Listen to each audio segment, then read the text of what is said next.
பொன்னமராவதியில் அரசு பாப்பாயாச்சி அரசு மகப்பேறு மருத்துவமனை நீண்ட காலமாக செயல்பட்டு வருகிறது. இந்த பகுதியில் இருக்கக்கூடிய பொதுமக்களுக்கு பாப்பாயாச்சி அரசு மகப்பேறு மருத்துவமனை பெரிய மருத்துவமனையாகும். இங்கு நீண்ட காலமாக பிரேத பரிசோதனை கட்டடம் இருந்து வந்தது. அந்த கட்டடத்தில் இந்த பகுதியில் வாழக்கூடிய மக்களுக்கு ஏதாவது நெருக்கடி பாதிப்பு ஏற்பட்டு இறந்து விட்டால் அந்த கட்டடத்துக்குள்ளே உங்களுக்கு பரிசோதனை செய்து உடனடியாக அந்த உடலை உரிய நபரிடம் ஒப்படைப்பார்கள். ஆனால் கடந்த 2 ஆண்டு காலமாக அந்த மருத்துவமனையில் இருக்கக்கூடிய அந்த பிரேத பரிசோதனை கட்டடம் இடிக்கப்பட்டு கட்டப்பட்டு வருகிறது.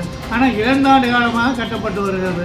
அதனால் இங்கு வாழக்கூடிய மக்களுக்கு ஏதாவது பாதிப்பு ஏற்பட்டால் புதுக்கோட்டை செல்ல வேண்டிய ஒரு துரதிர்ஷ்டமான நிலைமை இங்கே நிலவுகிறது.